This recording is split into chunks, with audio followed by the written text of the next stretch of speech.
News iBomma నిర్వాహకుడు రవి. ఐబొమ్మ అనేది దాదాపుగా మీ అందరికి తెలిసిందే.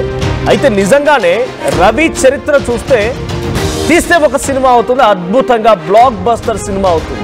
ఎందుకంటున్నానంటే పోలీసులు చెప్తున్న ప్రకారంగా గతంలోనే సిపి ఆనంద్ ప్రెస్ మీట్ పెట్టిన సమయంలో, ఆయన హైదరాబాద్ సిపిగా ఉన్న సమయంలో కిక్ సినిమాని చూసి ఇన్స్పైర్ అయిపోయి ఇవన్నీ చేశాడట, కిక్ కోసం మాత్రమే. ట్విస్ట్ ఏంటంటే ఇక్కడ ఆయనకు వచ్చిన డబ్బుల్ని ఏ ఒక్క రూపాయి వాడుకోలేదట, కేవలం అదొక బ్రాండ్గా ఉంచుకోవాలనుకున్నాడు అంతే. రవికి ఎన్ని కోట్ల ఆస్తున్నాయని మీరు అనుకుంటున్నారు చెప్పండి? 300 కోట్ల రూపాయల ఆస్తున్నాయట రవికి. ఈ డబ్బులన్నింటినీ డిఫరెంట్ వ్యాలెట్స్లో దాచుకున్నాడే కానీ ఆ కోట్ల రూపాయల ఆస్తులో ఒక్క రూపాయిని కూడా బయటకు తీయలేదంట. పోలీసుల విచారణలో ఇప్పుడు వెస్తుపోయే విషయాలు బయటపడుతున్నాయి. కేవలం కిక్కు కోసమే హ్యాకింగ్ మొదలు పెట్టాడట.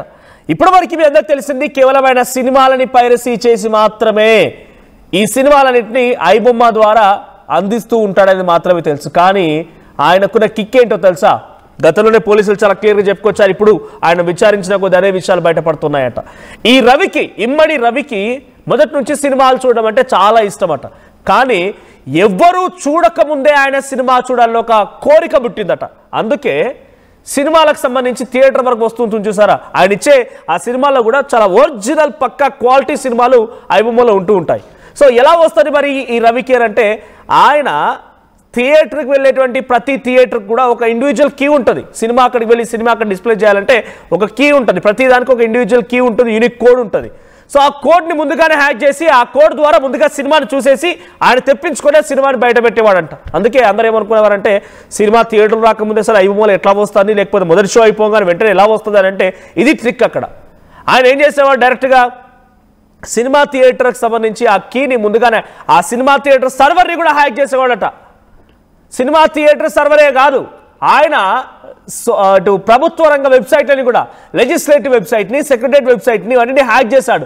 ఎందుకు అని అడిగినప్పుడు, లేకపోతే ఎందుకు అని తెలుసుకున్నప్పుడు పోలీసులకు ఏం విషయాలు బయటపడ్డాయట అంటే నేను చేయగలనే రకంగా ఆయన చెప్తూ ఉన్నాడట. ఇంట్రెస్టింగ్గా ఇంకా మనకి ఎడ్యుకేషన్ క్వాలిఫికేషన్ సంబంధించి తెలియదు, కానీ పోలీసులు చెప్తున్న ప్రకారంగా ఇంటర్మీడియట్ చదువుకున్నాడంట, ఎక్కువ చదువుకోలేదు.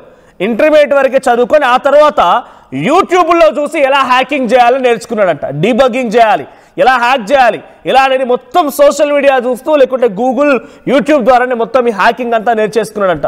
తర్వాత నాకు వచ్చు, నేను చేయగలుగుతానని చెప్పే ఇవన్నీ హ్యాక్ చేయడం మొదలుపెట్టాడు. ఇంట్రెస్టింగ్గా ఆయన వ్యాలెట్లో చాలా పెద్ద మొత్తంలో డబ్బులు ఉన్నాయి. 300 కోట్ల రూపాయల డబ్బులు ఉంటే ఆయన ఏ ఒక్క రూపాయిని ఉపయోగించకుండా వివిధ వ్యాలెట్స్లో వాటన్నిటిని ట్రాన్స్ఫర్ చేశాడు. ఆయన గతంలోనే ఒక స్టేట్మెంట్ రాసుకొచ్చిన మాట ఏంటంటే, నాకు సినిమా ఇండస్ట్రీ వాళ్ళతో కూడా పరిచయాలు ఉన్నాయి, సినిమా ఇండస్ట్రీలో కూడా నాకు సబ్స్క్రైబర్స్ ఉన్నారు అనే మాట చెప్పుకొచ్చాడు. అంటే ఇక్కడ సినిమా ఇండస్ట్రీ వాళ్ళు కూడా ఎవరైనా తనని కాంటాక్ట్ అయిపోయి తనని కాంపిటీటర్స్, అంటే ఎగ్జాంపుల్ ఒక సినిమా రిలీజ్ అవుతోంది, ఇంకో సినిమా రిలీజ్ అవుతోంది, ఈ సినిమాల మధ్య కాంపిటీషన్ మధ్యలో ఈ సినిమాని తొందరగా లీక్ చేయి, కొంత వాళ్ళకు లాస్ వస్తుంది, ఇటువంటి వాళ్ళ జిమ్మిక్లో భాగంగా ఈ రవిని కూడా సినిమా ఇండస్ట్రీ వాళ్ళు వాడుకున్నారా?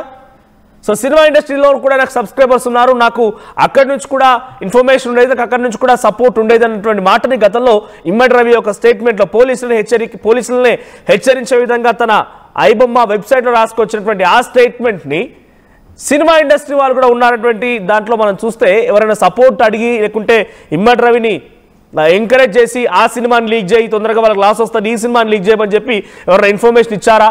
300 కోట్ల రూపాయలు ఎలా జమ చేయగలిగాడు? సో హ్యాకింగ్ మొదలుపెట్టి కోట్లలో సంపాదించాడట రవి.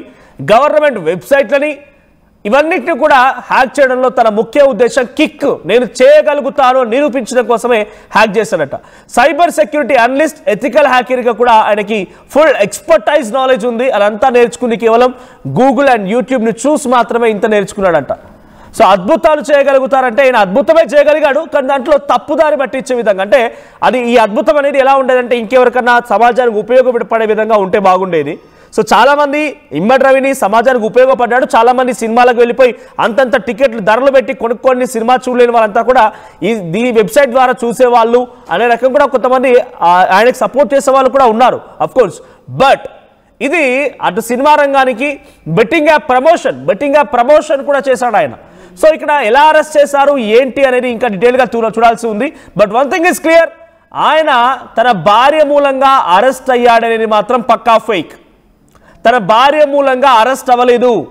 ఆయన పక్కాగా పోలీసులే స్కెచ్ గీసి ఆయన అకౌంట్లోకి ఎప్పుడు డబ్బులు వెళ్ళా, ఎలా డబ్బులు వెళ్ళా, ఎవరు వేశారు, ఇవన్నీ కూడా పరిశీలించి ఆయన్ని పక్కాగా స్కెచ్ వేసి నిఘా వేసి అరెస్ట్ చేశారు. కానీ తన భార్యకి అండ్ ఆయనకి 5 ఏళ్ల క్రితమే విడాకులు అయిపోయి డైవోర్స్ అయిపోయింది. 5 years అయిపోతుంది. తను ఫ్రాన్స్లో, యూకేలో, కెరీబియన్లో ఇంకా చాలా దేశాల్లో తన నెట్వర్క్ ఉంది. గ్లోబల్ లెవెల్ నెట్వర్క్ని ఆయన రన్ చేస్తూ ఉన్నారు. తెలుగు సినిమాలే కాదు, అక్కడి దేశాలకు సంబంధించిన సినిమాలను కూడా ఆయన హ్యాక్ చేసేవాడట. సో మనకు ఎక్కువ కనిపించేది తెలుగు, తమిళ్, కన్నడ ఈ సినిమాలే కనిపిస్తూ ఉండేది. సో ఐబొమ్మ అనేది నిజంగా ఎంతటి పెద్ద హ్యాకింగ్ సైట్ అనేది ఇప్పుడు చూస్తే అర్థమవుతుంది. రవి డీటెయిల్స్ మనం చూస్తూ ఉంటే నిజంగా కిక్కు కోసం ఇదంతా చేశాడు అనేటువంటి మాటను మనం వింటూ ఉంటే, పోలీసులు ఈ విషయాన్ని చెప్తూ ఉంటే చూడండి ఎంతటి ఒక డిఫరెంట్ పర్సనాలిటీ అనేది అర్థమవుతోంది. సో నిజంగా ఇటువంటి కథలతో హ్యాకర్స్ అనేది మనం సినిమాలో చూసాం, ఎటువంటి విధంగా హ్యాక్ చేస్తారు, ఎటువంటి విధంగా ఉండబోతోంది, హ్యాకింగ్ తర్వాత ఏం చేస్తారు ఏంటి అనేది. కానీ రియల్ లైఫ్ హ్యాకర్గా అద్భుతాలు క్రియేట్ చేయగలరు. కానీ అద్భుతాలు సమాజానికి లేకపోతే ఇంకెవరికి ఇబ్బంది పెట్టకుండా ఉంటే బాగుండేది. సో ఐబొమ్మని ప్రస్తుతానికి కంప్లీట్గా పోలీసులు బ్యాన్ చేయడం జరిగింది. సో ఇమ్మడి రవిని అరెస్ట్ చేశారు, విచారిస్తున్నారు.